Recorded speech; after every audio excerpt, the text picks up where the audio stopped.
Hi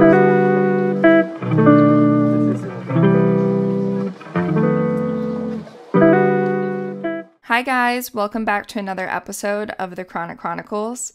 Today we have Dr. Alessandra, who is a naturopathic doctor based in Ontario, Canada.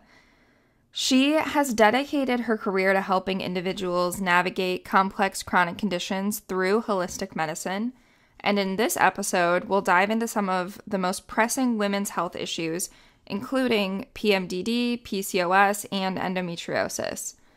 Dr. Alessandra will share her insights on how a holistic approach can really complement traditional treatments and provide comprehensive care for those dealing with these conditions. So whether you're looking for alternative solutions or maybe you're just curious about how naturopathy can fit into your healthcare journey, this episode is really packed with a lot of valuable information. Let's get into it. To get us started, can you give us a brief introduction on who you are, what you do? Yes. So my name is Dr. Alessandra, but you can just call me Alessandra. I'm a naturopathic doctor in Ontario, Canada. So a lot of what I'm going to be sharing today is kind of with that lens. So like even when we talk about healthcare, it'll be kind of from my perspective of being in Ontario, Canada. But I think a lot of the things around diagnosis and like what these conditions are applies to everyone, right? Like it's Yeah. a lot more widespread. So I see a lot of patients under the women's health umbrella. The clinic I work at is called Advanced Women's Health. So with that title, I think a lot of people really understand that I see everything from period concerns when periods first start to menopause, fertility. We also joke that we have a few prostates coming in and out of the clinic. So we do see some men as well. I do have some pediatric patients, but mostly it's women's health concerns. Beautiful. Yeah. Yeah, I wish you weren't so far away because I would definitely come see you. I know that is honestly such a struggle because I can only see people who live in Ontario. So like if hmm you have listeners who are in Ontario, by all means we can chat. But yeah, otherwise it's really like that social media Yeah, education piece, yeah, which is so heartbreaking, but there's lots of naturopaths everywhere. So I'm there not the are. only one. Yeah.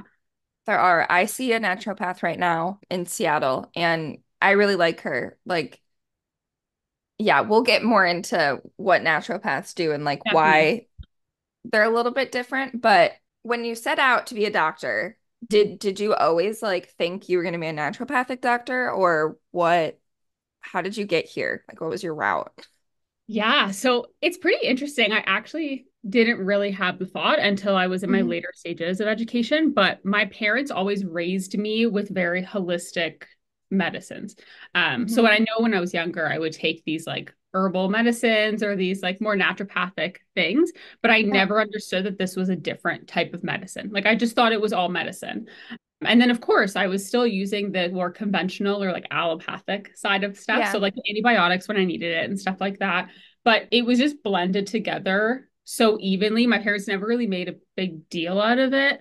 And I don't know if it was the climate of when we grew up too. Like maybe it wasn't so separate. But yeah, so I think growing up, I always just was exposed to it. And then as I got older and I was in high school, I started seeing my own naturopath. And that was great. It really opened my eyes, I think, more to the two sides of healthcare.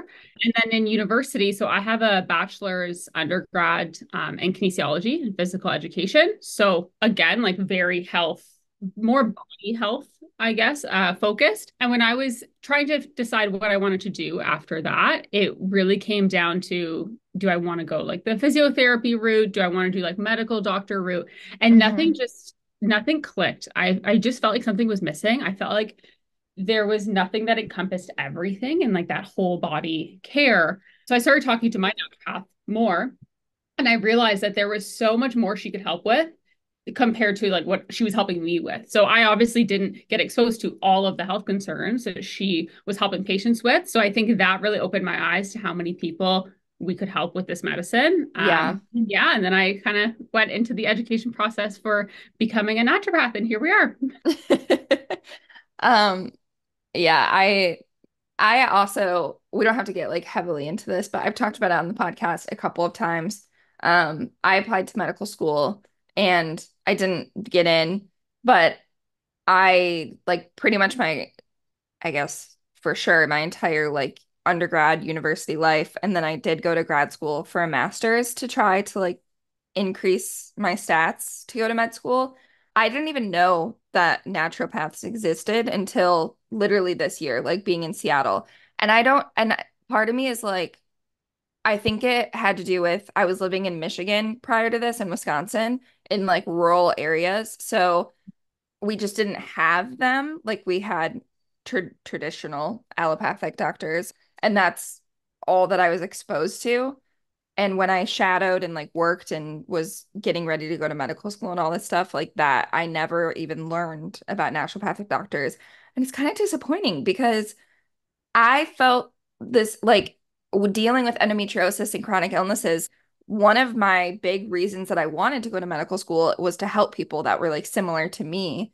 And I had been searching literally, I'm 26 right now, like 25 years for somebody that would like look at my whole body and be like, oh, okay, like you have had histories of passing out. You have really high heart rates. You have all these pains and these, like I'm going to the ER for all these things, and everyone's telling me that nothing's connected. And I'm over here like, how though? Like it's one body. Like how is this stuff not connected? Like I'm so confused.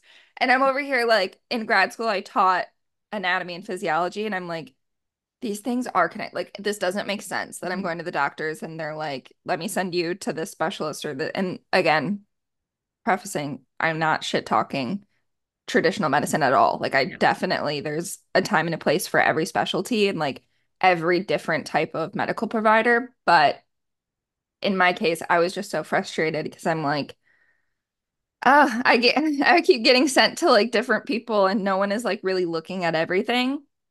And then when I moved out to Seattle, I found a naturopath, just happened to. I have talked about periodile a lot in previous episodes, but I don't know if I've ever actually gone into just how impressive they are.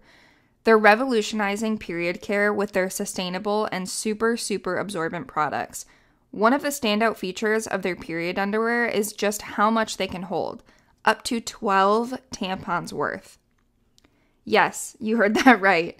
There aren't These aren't just any period underwear. They're designed to handle even the heaviest flow days because they were created by somebody with endometriosis. And as we all know, one of the I guess not key features of endometriosis, but one of the big symptoms is heavy, heavy flow. And because they're reusable and made without plastics, you're saving money, you're reducing waste, and you're using something that is super safe for your body. Periodile is all about comfort, reliability, and making periods more manageable for all bodies.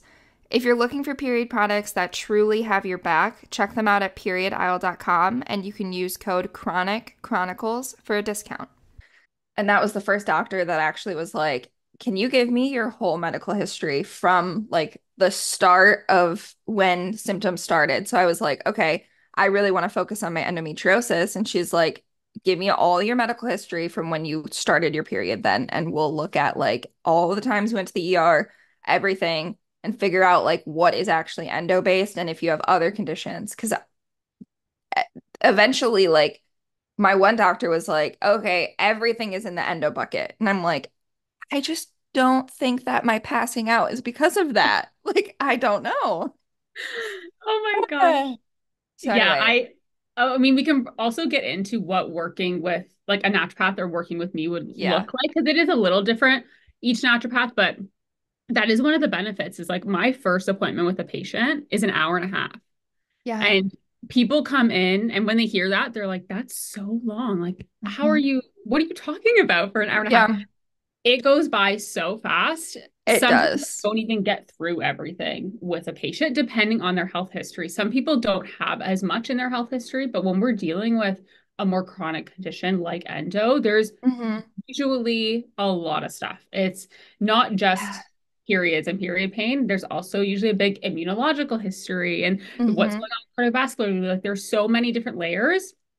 And I think in terms of what you said about allopathic and like traditional medicine, Yeah. how we know it, They're amazing. And I think one of the big misconceptions is that naturopaths or naturopathic medicine is kind of against that side. Like that's a Yeah. huge thing I hear, but you absolutely shouldn't have to pick between one or the other, right? We're trying to build a healthcare team for a patient.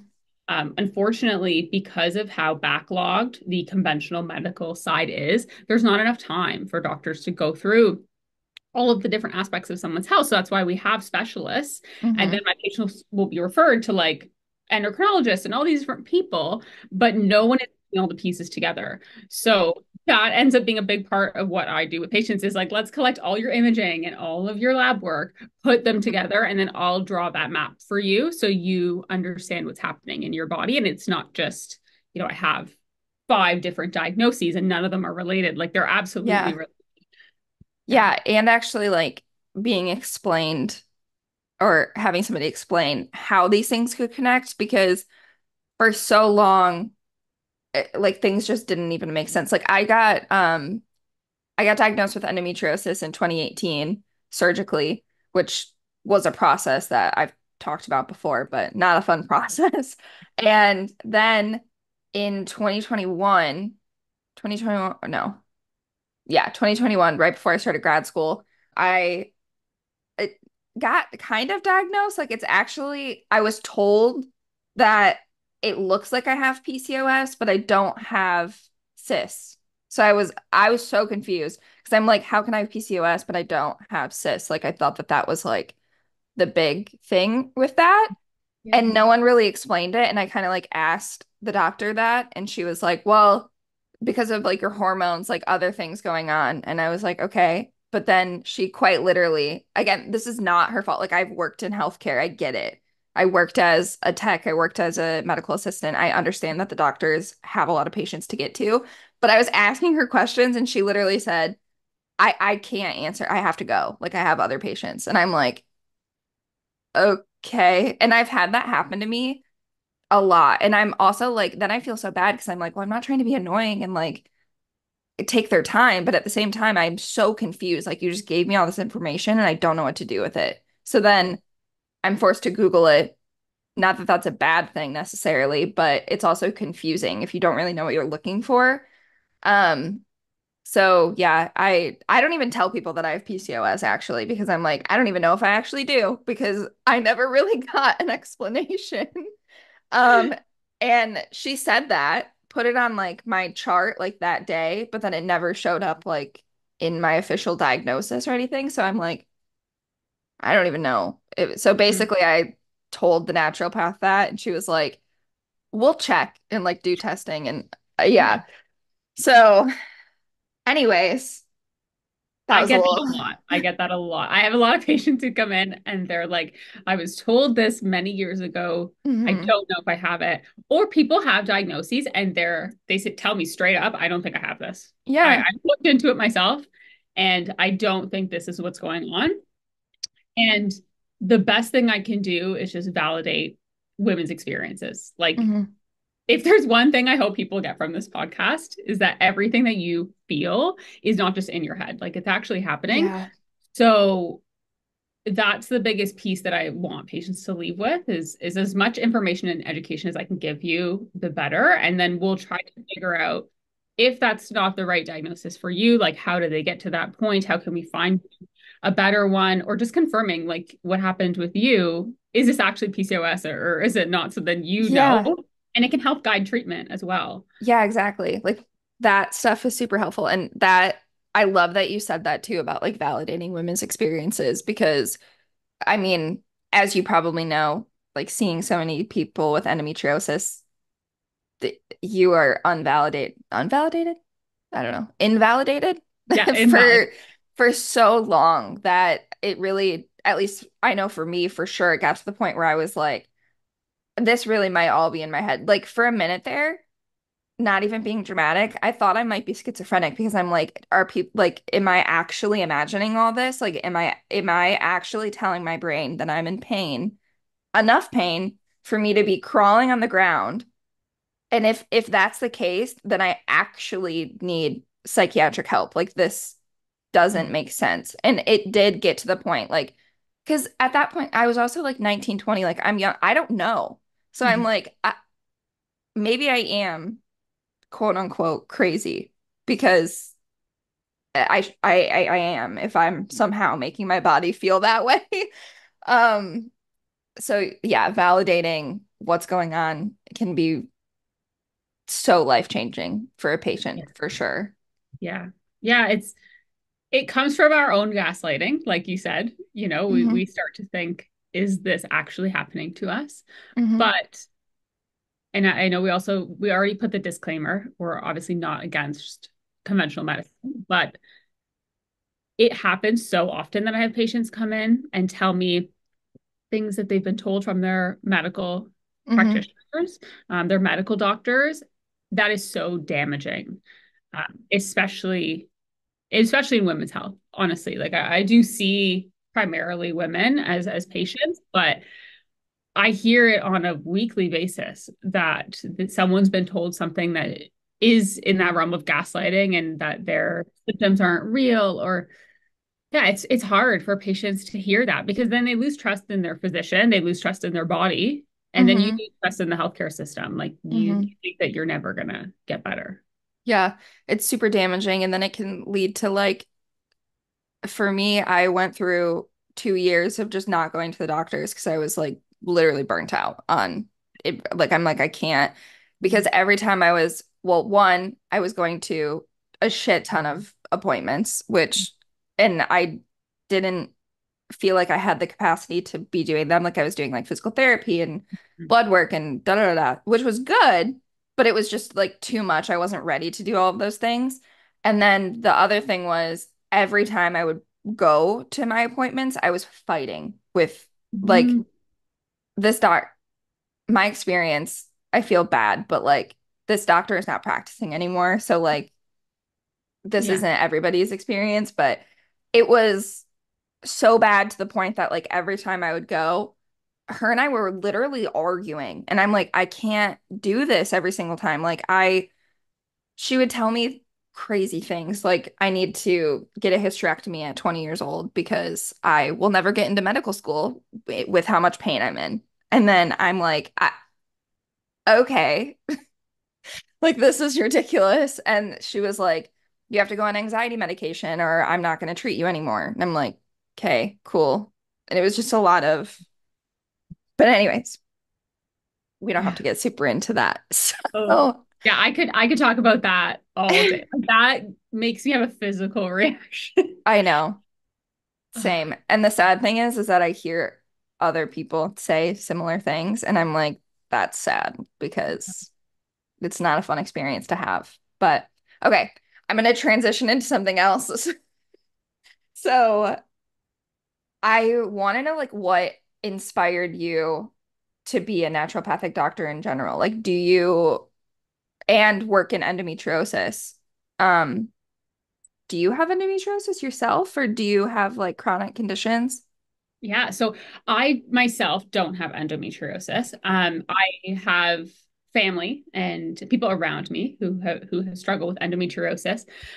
But I found that through school, like through my naturopathic education, Yeah. things like endo, things like PMDD, PCOS were just drawn to me. Like we had to do a research paper, and I just went right into endo. Like I just chose endo, and I was like, okay, I'm gonna do it on this. Like it's just this interest, and I think it comes from being a woman myself. Like unless you have a chronic illness, Yeah. most people listening to this probably don't know much about their body. Once you get a chronic illness, you are forced to be your own doctor in a lot of ways. So that's how you learn what's going on. And obviously, like you mentioned, Google, social media is where people get a lot of their information from, which is totally fine. Yes. I mean, if that's what's going to give you the most knowledge at this point, like it's good to start somewhere, and then we Yeah. can kind of take out the myths versus the facts. But it was always kind of drawn to me. We have an internship year as our last year of schooling, and I saw a lot of women's health coming into me. So I think the universe kind of works in interesting ways like that. But in my own history as well, I have suffered with PMDD. So that is a piece that I see PMDD a lot in my office too, and I can really relate to patients on that level. But I work with a lot of practitioners who have endometriosis. Our clinic, Advanced Women's Health, we have a couple of clinics around Ontario and some in British Columbia, and the owner of all of them has endometriosis. So Wow. it's again, like I was drawn into this clinic. Like I'm really passionate about it now. And I Yeah. think the more that I've seen what we talked about people's experiences not being validated, and the more that I get to do that, it just makes this passion grow more. Like I'm just like this is exactly where I need to be. Yeah, Yeah. that's good. We need people who are actually passionate about it and like want to explain endo and these chronic conditions because yeah, that's exciting. So can you explain really quick, like briefly what PMDD is for people that may not? Because I don't think I've actually talked much about that on the podcast. Yeah, definitely. PMDD is, I would say, I know, but before we started recording, we were kind of mentioning how, like, is endo actually everywhere, or are we just in the endo? Yeah. I think PMDD is really at the beginning of being Mhm. acknowledged. So I personally, when I was going through PMDD, didn't know what the heck it was. And I would describe it now that I treat it all the time as PMS's evil twin. Like it's PMS, but a lot more exacerbated. So if you think about the common like PMS symptoms, we have the low mood, we have the anxiety, a little bit of irritability, we have some food cravings, some sleep disturbances. So a lot of women will experience it at different severities throughout their cycle. Okay. PMDD would be taking those symptoms and kind of putting it on the most severe end of the spectrum. So low mood becomes full depression, suicidal ideation. Anxiety Oh my becomes gosh. panic attacks. Um, the irritability becomes anger. And the big distinguishing factor I find is PMS. A lot of women experience it, and most people in their life can't really tell. Like if you go to work, like your boss or your coworker isn't going to be like, "Oh, you're the week before your period." Maybe Hmm. your partner, whoever you live with, can kind of tell the shift. But with PMDD, it's actually affecting your life. So you have to take time off of work. You are trying to break up with your partner. You Yeah. really blow up your life. Like that's the quote that when I meet with a PMDD patient for the first time, they all tell me is I want to blow up my life. And then after I start bleeding, it's like, oh, okay, Everything's fine. I don't know who that person was. It wasn't me. So there's Yeah. also this like I have two different brains. A lot of people will explain it that way. So yeah, I Interesting. would say that's probably the easiest way to distinguish it. Like we diagnose it. I use a lot of questionnaires, a lot of just questioning in terms of history in our Hmm. visits. It's tough. I think it gets misdiagnosed a lot as just anxiety or depression, even bipolar, because it comes in cycle with your cycle. So I'll see that a lot with patients. And medical doctors now are better with it. I think they're a lot more aware. Hmm. But I have some patients who it's just not acknowledged. Then I have other patients who have, gynecologists and a whole healthcare team at hospitals that help them with the PMDD. So yeah, it's pretty wide range of knowledge. So, funny enough, I don't think I have PMDD, but I had like a weird cycle. This literally, I don't even know if it's actually over. I was having cramps yesterday, but it's been like 10 days. And I felt I'm not like an angry person. I don't ever really get angry. I get like annoyed or upset, but I get over things like fairly quick. Um, there was God, like Tuesday, Wednesday last week, I felt like legitimate rage like all day. Like I wanted to throw things. Like I work in a lab and the smallest things, like something wasn't thawing fast enough. And I was like, I'm gonna flip this table over. Like I don't understand. And I never feel that way, like ever. And I obviously like I wasn't raging at anyone, but Yeah. I told my coworkers like they were coming in the room and I was like, you guys have to leave. Like I can't, you cannot be in here with me right now because I felt so bad. And then the next day I like brought everyone coffee because I was like, I don't know who that was. Like I feel so bad. And I like went home and my partner, I felt so bad for him. I just was like, The smallest things. He like didn't finish the dishes and I was like, "What the fuck is wrong with you? Like this is not." And I'm like, I don't know if I had a dump of hormones or something that day. It was not good. But I've never really felt rage like that before. Like actual, I could not even explain it as anything. Like people say that they feel rage sometimes and I'm like, I think I've like jokingly said it before. No, no, no. Like I've never felt it before until that day. That was rage. Yeah. Yeah. And it's interesting you said that about the partner because usually it's the people who we live with that we're most comfortable with. That's who we take out our emotions on. Hmm. So I have a lot of patients who will come in and in like the second visit or third visit, they'll say, my partner really wants to thank you because they notice the difference. And Yeah. sometimes we don't even notice the improvements in ourselves. We live the day-to-day life. So Hmm. it's kind of like, yeah, I think things have improved. And that's why I take such detailed notes because I'm like, well, if 3 visits ago, this is where we were at, like this is actually such a big improvement. Yeah. But yeah, it's always interesting when the people around us are like, oh, you've been a lot more calm. Like Chill. you haven't had these like these outbursts. Hmm. Yeah. And whenever we talk about mental health too, the PMDD aspect, there's has to be so much questioning around it in terms of Yeah. what happened that month. Like obviously, and I tell my patients this, I can't take away stress from your life. Like the external Hmm. factors, I can't take them away, but we have to try to use that to monitor.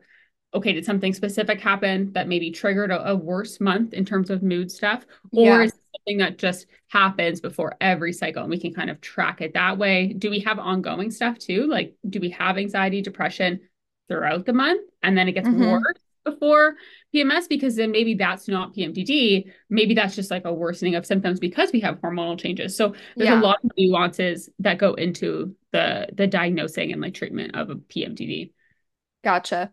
Yeah, it sounds like it. I feel like you'd have to really like dive deep to differentiate like where these moods are Mhm. coming from. It seems like it would be difficult to do. Octavia is a brand that knows firsthand what it's like to live with endometriosis.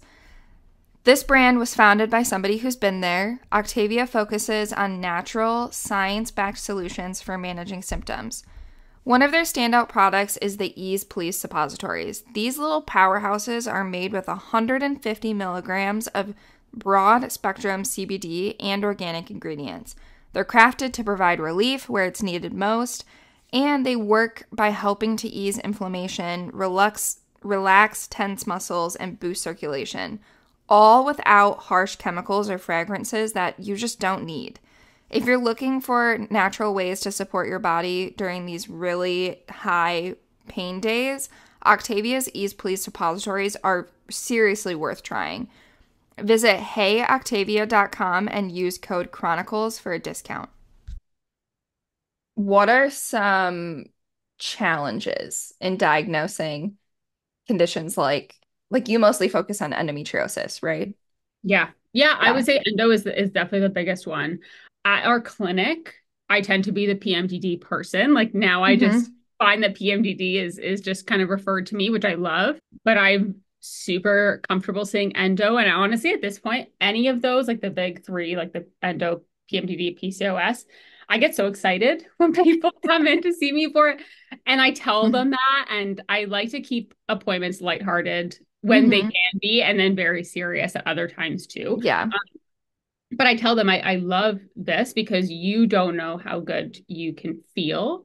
And I've seen it before. And no person is the Yeah. same. Like some people, it does take a little bit longer to get to where they want to be and get those improvements. Yeah. Um, but I would say in terms of challenges of diagnosing them, the PMDD would be for sure the other symptoms that could look like it. So the general depression, clinical depression, major depressive disorder, like all of that, anxiety. So if it's generalized anxiety, panic disorder, that obviously Yeah. overlaps. The bipolar that I mentioned because of the cyclical stuff. So it's really just trying to determine, is it true just before period or is it less Right. often than that? Does it not have a pattern? So that's the PMDD side of things. For endo, I think you kind of mentioned at the beginning, but the diagnostic procedure, the laparoscopic surgery is the barrier. That is single-handedly the barrier. Because here the wait is about 7 to 15 years to get a laparoscopic procedure done. And for Oh those my of you God. listening who maybe familiar with what it is, it's an insertion of a camera into the lower abdomen, pelvic area to actually see what's going on in there. That's the gold Hmm. standard. So that's how you get the endometriosis on your medical records. Um, Hmm. because I see it so often, I'm have a pretty good radar for it. So I feel like patients come in, they start to tell me some of the symptoms, and I'm like, okay, let's dive down this path a little more. And I do a lot of questioning. And if I think it's probably endometriosis, I don't push them to get this laparoscopic surgery because for me, I actually don't need that title. Like, I don't need that diagnosis to treat someone. Hmm. I know your symptoms. It's sounding like endo. I can just treat the physiology and treat what I think is going on in your body.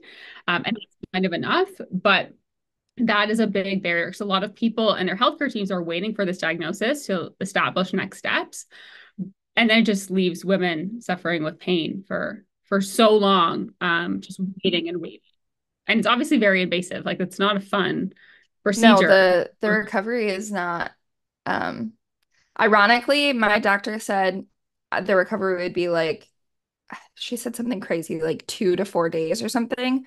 And granted, like in the surgery world, it's non-invasive, but like they are still cutting you. So like Yeah. it still is a recovery.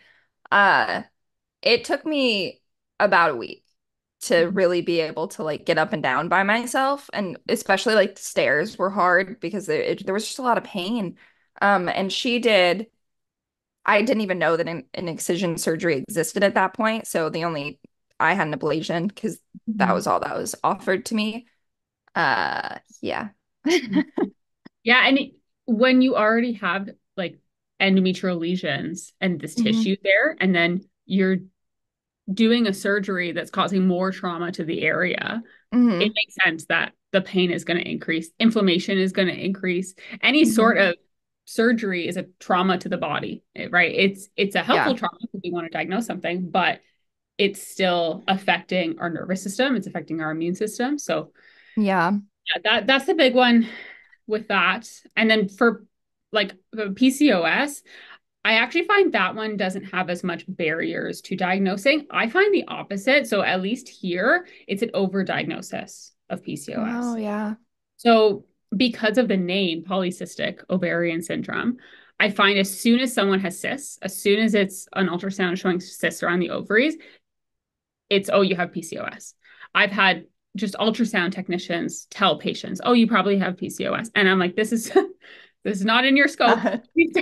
Please don't say this. Yeah, they're not in the US. Technicians are like not allowed to say Here as anything well. about. Okay, yeah. Here as well. I'm Yeah, like, yeah. So it's interesting. And I know it means well. They probably just mentioned it in passing. yeah. But even, I have patients coming in and they tell me, I don't know if I have PCOS, I had cysts on the ovaries, but like you mentioned, now they took that criteria of needing cysts on the ovaries out. So you don't need cysts on the ovaries to have PCOS. It can be diagnosed based off of just blood work and symptoms. So Mm-hmm. there's pretty good diagnostic criteria for that. I just find that it's more of that overdiagnosis. Like, as soon as there's Yeah. ovarian cyst, it's PCOS, which that's not the case. You can have ovarian cysts for many reasons. They could just be ovarian cysts. Okay. So we need that hormonal. It's the mix of the hormonal changes and then also some metabolism, thyroid, insulin, like that kind of stuff to be presenting as well. Yeah, see that I'm still kind of like learning about. I haven't like acknowledged that I have PCOS. I Anyway, it's been hard for me. Like every diagnosis I get now, I'm like, do I really like I don't know. Like how many do we really have? It's like I'm collecting like gold It's like, coins now. I'm exactly. It's like like you're this. collecting Pokemon cards or something. I Like, know we I'm don't. like, damn, I wanted to know, but now I'm like, how many do I have? So my naturopath right now, we have done a lot of blood work and she like scared the shit out of me recently. Well, not her, just my blood work in general, because I got it back before I had our appointment. And literally I told her from now on, I was like, from now on, can we just like not post that before I come in? Because I'm looking at it and like, unfortunately, I know things. So I'm like, but I don't know all the information. So I'm like, well, that doesn't look good. And then I like scare myself. I had the same thing with my patients. Some of them don't even check. Like some I'll upload the results and I always give them to Mhm. my patients and they don't check until they see me. But others tell me, do not share them with me until our appointment because it will Yeah. spiral. I will Google things. And like I just from like my education in general, like grad school and teaching anatomy and stuff, like I do know like what normal Mhm. oh my God, like LDL, HDL, like I know what those look like. So when I get my results back and they're not normal, I'm like, oh shit, like do I have diabetes? Like what is this? It's always the diabetes. Let me I tell you, know. everyone comes in and it's, do I have diabetes? Which is, it's great that we're so concerned about our health. Yeah. But yeah, going through blood work with patients, like my second visit is all blood work review. Hmm. It's a lot. Patients leave and they acknowledge how much information I give them into one appointment, but it's to Yeah. hopefully reassure them that all of this is connected, right? It goes back to Mhm. that. All of the stuff going on in your blood work is linked. So yeah, with the PCOS, it's more about those androgens. It's about the testosterone, DHEA. Like that's really Hmm. what's needed to help diagnose with the symptoms. Hmm. So it makes sense why you haven't wanted to add it to your list. That also can be very overwhelming for patients to just feel like you're continually adding things that you need to manage. Yeah. Yeah. And it's almost like in my head, I'm like, okay, well, I've been fine, but in reality, I haven't. So, because I've been like overly exhausted for years, and I think I've been like misdiagnosed with things in the past. For example, like I was diagnosed with fibromyalgia, and I don't think I have fibromyalgia. Like, not to people definitely have Yeah. fibromyalgia, but unfortunately, I think that that is also overdiagnosed. Like they're like, Mhm. oh, you have chronic pain, like we'll give you this diagnosis. And yeah, I don't think I actually have that. Like yeah, whatever. And then some of the things, it just like I wasn't getting diagnoses for, like I just had really weird, like I have gone through like cycles of my thyroid. Oh my God, it's like the opposite one. I think my the thyroid level, the TH was high, so then that meant that it was low, right? Like Yeah. hypo? Yeah. Yeah. Yeah. So hypo. Yeah. Yeah. So that has I haven't officially been diagnosed with that either. Just like we're on the lookout of it, like we're watching it over the next couple of months. But like it's kind of been like that for I have this new naturopath. I've only had her for the past like 6 or 8 months. So we're kind of starting fresh. But in Mhm. my history, like I have had random thyroid tests that have just been like a little bit abnormal and then they're normal again. A little bit abnormal and then they're normal again. Same thing with iron. Like my iron is low and then it's fine again. And my doctor 2 years ago was like, okay, your iron is low and you complain about being tired. And all of a sudden I had like eye bags, which I'd never had before, and they were like super, super dark. And I'm like, is this a thyroid issue? And it was like on the low range of normal. So she's like, just start taking iron. So I did. And then, so I was taking iron for the last 2 years, went into my naturopath, and now my iron was like way high. She's like, oh God, stop taking it. And I'm like, okay. I'm like, I don't know. I don't know. So, Yeah. It's the never ending cycle. And, with endometriosis too, it's really common to have something like a thyroid concern going on. It doesn't have to be frank hypothyroidism, but mhm. the thyroid is sensitive to so many things that happen in our body. So it really just is that set point. Like if things start going Mhm. awry and it's sensing that things are not balanced in the body, it will show up in the blood work and in the hormones. So that's probably why it Yeah. fluctuates. I've seen PCOS and endo together, not Hmm. as common, but it definitely happens. And Yeah. because I'm so focused on the endo, PCOS is kind of an afterthought. So in a lot of people, it just kind of comes up or gets diagnosed later on. Okay, so I've read in some papers that like people with endometriosis can have high estrogen levels. Have you found that with your patients? Yeah, so that's actually a really good question. That is, I find, the biggest distinguishing factor between conventional allopathic medicine Hmm. and functional or naturopathic medicine. From the conventional side of things, the thought process is endometriosis is a high estrogen condition. So, estrogen is a growth hormone, makes things Hmm. makes the tissues grow, those lesions. And also with the how our cycles work, and when we get estrogen increases is usually when endo symptoms can increase. And you can have Yeah. these symptoms month long, but for some people it's really just in like ovulation or before period time. Yeah. So there is some truth to that, but from a naturopathic or conventional, or sorry, naturopathic or functional side of things, we care more about why is the estrogen increasing. Right. So when we talk about like root cause care, conventional is like let's treat this estrogen, let's try to stop it from increasing. Whereas we're more but like the one step below, where like why is it increasing, what is causing this to happen in the body, because the Hmm. body doesn't do things on accident. Right. um, Everything is on purpose. It might be dysfunctional, so it might be an inappropriate response, absolutely, but there's things that trigger this. So even from Yeah. that point, something I commonly see causing that would be histamine. And that's, I think, a huge buzzword right now. I'm seeing histamine everywhere again, whether it's just on my Hmm. algorithms, but No, I have um, too. yeah, it's all of the histamine intolerance or like the MCAS and Hmm. stuff like that, really surging that estrogen. Hmm. So that's more what I focus on with patients. It's not about as much of like the actual estrogen and that hormone itself. I think the sex hormones like estrogen, progesterone, testosterone, DHEA a little bit, but more estrogen, progesterone are the sexiest things to talk about. People blame they're like, it's all the sex hormones. I want to test my hormones. It's all their faults. And they can definitely be out of whack for sure, but there's usually something that's causing that to happen. I like to think, like when I was teaching and stuff, I would explain because people have a hard time understanding that like everything in your body has like a cause and reaction basically. So I would kind of explain it as like dominoes. Like you're laying dominoes out, they don't just fall. Like all of like the ones at the end don't just fall by themselves. They have to have like a push to make them go. So like the body is a very like mechanical thing. Like there is a reason that things are happening. Granted, like you said, like it could be the wrong reason. Like maybe it's doing something for not the best reasoning, but like it's not doing it by itself necessarily. Yeah. So, and I think that knowing that can also be kind of validating because you're like, oh, like I'm not telling my body to do this.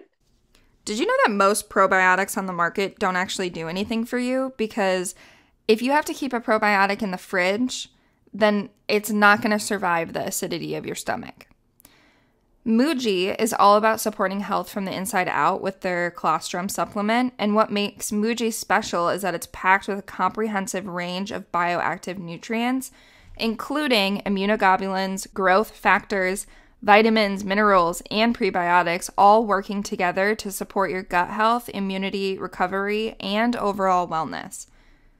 Muji's formula is designed for superior absorption, meaning your body can easily utilize these powerful nutrients.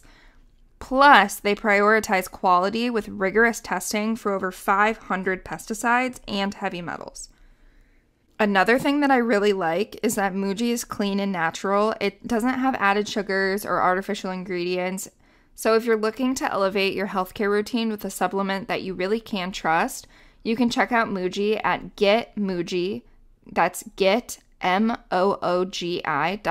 and use code Chronic Chronicles for a discount. Yeah, So, exactly. And I mean, even with, we can compare kind of endo and PMDD for this reason too. yeah. A lot of patients come in with PMDD and they think it's their sex hormones. They think it's the estrogen and progesterone because that's Mm-hmm. what I think is displayed right now in mainstream media. But either we'll test their sex hormones if they really want to, or I don't. And I say, let's just wait. Let's try to treat, because if your periods are healthy and, quote unquote normal, like if you're having regular normal cycles, Mm-hmm. it technically shouldn't be your estrogen and progesterone, because if it is, we normally would see a shift there. We would see Yeah. something happening with your actual monthly cycles. But this is a good example of that inappropriate reaction. Mm-hmm. Our brains and our nervous system can interpret normal shifts in our body, normal hormonal changes, as exacerbated. Yeah. And it's more of the interpretation. It's not the actual hormones themselves. Um, so yeah, Gotcha. I love blood work, but there's a time and a place for it as well. Like there's so much that we can't see on blood work. And it can also be like, again, like some of the things, like you can Google it and you can be like, oh, this is bad. But then you go in and even like I freaked myself out in my blood work, went in and my naturopath was like, okay, like, yes, some of the like you have, which one's the bad one? HDL? Is that LDL. LDL. LDL? Okay.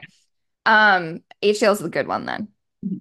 Okay. So yeah, my LDL was like a little bit elevated, but then she talked about like a ratio for triglycerides and she's like actually like technically yes, it's a little bit elevated, but like the ratio is what we care about more and you're fine. Like your ratio is fine. And I'm like interesting. So that's just kind of like a for anyone that's listening that like freaks himself out from your results, like you Google doesn't actually know everything. Like you Google that and they don't tell you anything about ratios of Mhm. triglycerides at all. Exactly. I So, have that exact conversation with my patients when I go through their cholesterol as well.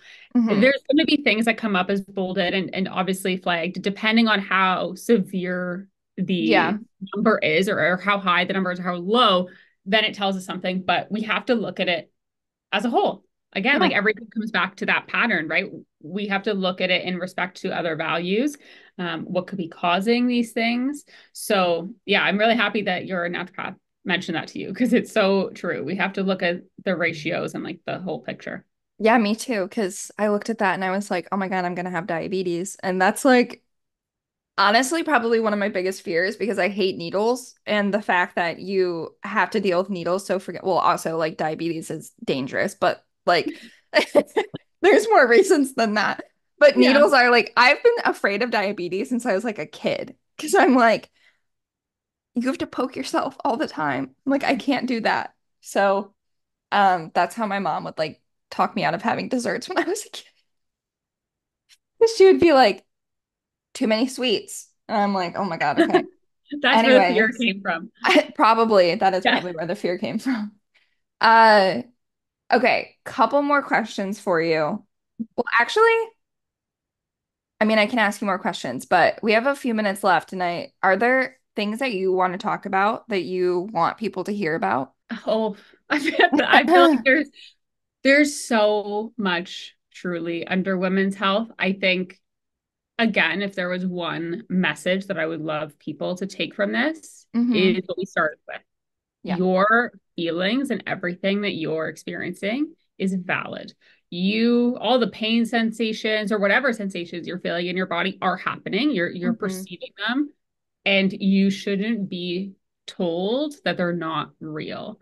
So that is a big first one. You need to find healthcare practitioners around you and build that team of people that you can Yeah. trust with stuff. Like as a naturopath who works in women's health, I am constantly networking with other healthcare providers that I know that I can recommend patients to and who I trust to be in their circle of health. And then also for me and this provider to have communication about the patient. Like the more that I can help alleviate some of this burden off of patients, the better.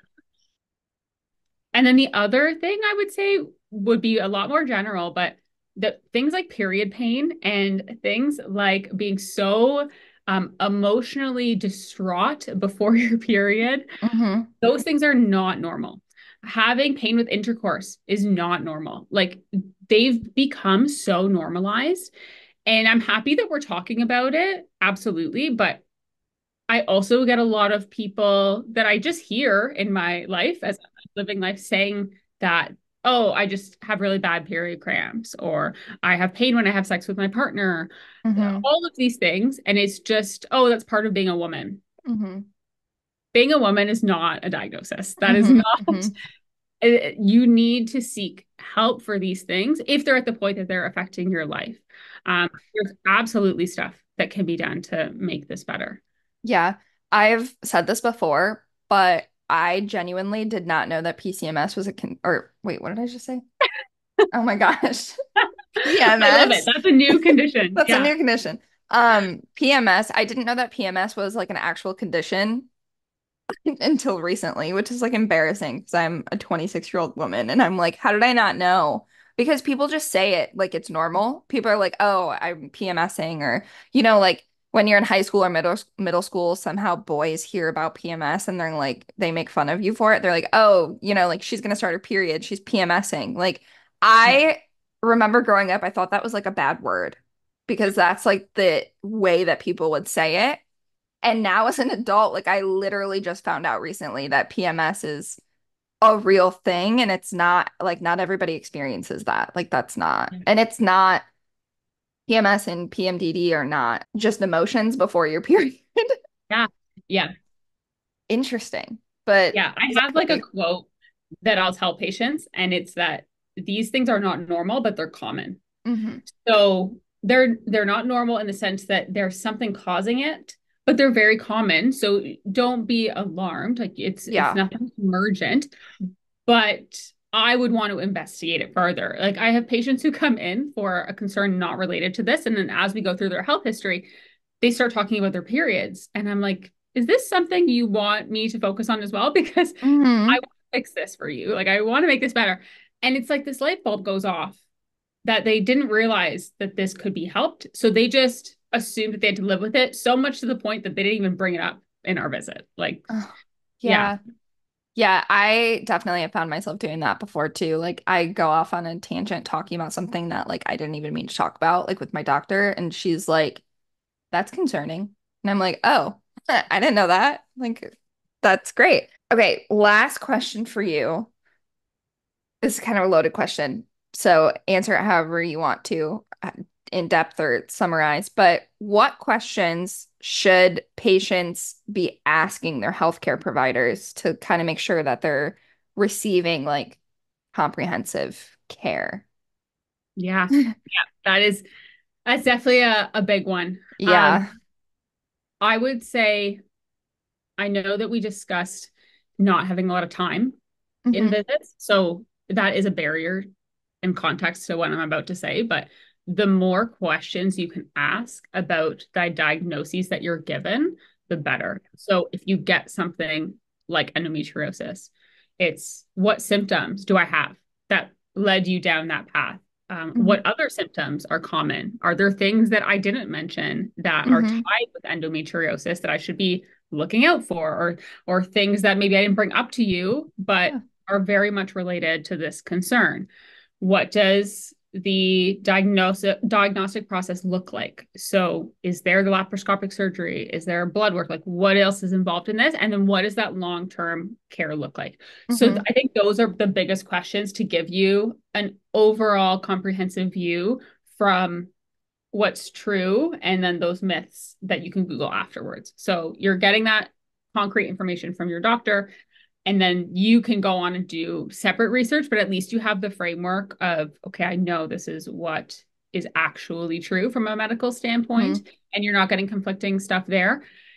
In terms of holistic care, it's tricky because most conventional healthcare providers don't have the additional training and knowledge to put these pieces together. Yeah. So you may ask your doctor something and they might not know. And that's okay. And I hope more from a practitioner standpoint than a patient standpoint, it's fine to not know the answer to everything. Yeah. I have patients come in, and the first thing I tell them, especially with chronic conditions, is you know more about your condition than I do. You know more about what's going on in your body than I do. So if you bring something up to me and I've never heard of it before, or you have a diagnosis that I'm not that familiar with, I'm very honest and I'll say, I don't know much about this, but I'm going to do my own research and take on my responsibility so I can treat you the best I can. Yeah. That's totally okay. And I think trying to find a practitioner who will do that for you and who will openly admit that is so Yeah. helpful, because the last thing you want is someone just telling you this, all these terms that we mentioned before, and like, oh, I think you have this, we're not sure. It's like this gray area is not helpful for people. That's when they turn to things like social media or Google to find answers for concerns, and then it kind of spirals because you Google something and it's always the worst case scenario that comes up. So that's a big one. And then kind of building off of that, just that healthcare team, like trying to find people who are in your space and focus on what your concerns are. So for me, I know, my patients usually have a medical doctor, but honestly, they're pretty hard to get into, especially in Ontario. So I tend to be patients' primary care physicians. Mm-hmm. So it's like myself, if they have a medical doctor for endometriosis, pelvic floor physiotherapy, we love. Uh, Mm-hmm. some sort of therapy too. Like I love somatic therapy, EMDR, just regular psychotherapy. I think that is across the board for everyone and can help everyone with their nervous Mm-hmm. system support. So just trying to build people in different areas that you can turn to for different things because we all have knowledge about specific areas of health. So just to like build your own knowledge about you specifically as an individual and how you experience your health. Yeah. Yeah, that's great. And I feel like, gosh, I wish that more providers were like open and honest about like maybe like not understanding things or knowing things. And I think that more recently, like the people I have been seeing definitely have been, but it helps. Like it brings more of like a humanistic Yeah. touch to your appointment, which is so important because like you literally are both humans and you want to be treated as such. So, um, yeah, thank you so much. Where can people find you? Where can Yes, people yes. connect with you? So I know, like I mentioned, I can only take on official patients if you are living in Ontario, Canada. Hmm. However, social media is a wonderful thing for making these connections. So my Instagram is Dr.Alessandra Autieri, and you are also welcome to go through my Instagram to see our clinic website. So I have a bio on my clinic website. You can read through that. In terms of additional resources as well, we have a lot of stuff on our clinic website. So we have blog posts, we have videos, lots of just free information for patients on a wide range of things written by myself and our other lovely practitioners. So naturopaths, traditional Chinese medicine acupuncturists, all of the good things. So you can definitely check that out. And we will be starting a clinic podcast in the next few Ooh. months with all of our practitioners. If you follow me on Instagram, then you've probably seen my stories about how swollen my eyes are in the morning. Like it is absurd. And I mean, I've been waking up with swollen and puffy eyes for months, but I feel like it has been getting significantly worse. I'm not really sure why. But I have found pretty significant relief from using the Hugs cold caps. They're designed to provide soothing relief around your head, but they also come down far enough that you can put them over your eyes, which has been so soothing for those mornings that I wake up and my eyes are nearly swollen shut. It fits comfortably around your head, delivering cool, gentle pressure right where you need it, and it really does help reduce this swelling and inflammation, especially around my eyes. If this sounds like the kind of relief that you're looking for, you can check them out at wearehugs.com. That's wearehuggs.com and use code CHRONICPOD for a discount. So I'll post about that on my social media, but that's That's probably exciting. to reach out. Yeah. Yeah. Okay, perfect. I will link all that stuff in the show notes so people can just click on it, easy find. And yeah, thank you so much for coming on the podcast. This has been, I think, hopefully really informative. Honestly, not gonna lie, kind of blacked out. I don't even remember. I can't believe that we're done already. That wraps up another episode of the Chronic Chronicles. Thank you so much for listening today.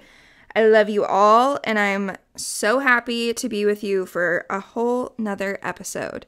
I really hope that you enjoyed today's information, and if you did, please leave me a rating and a review.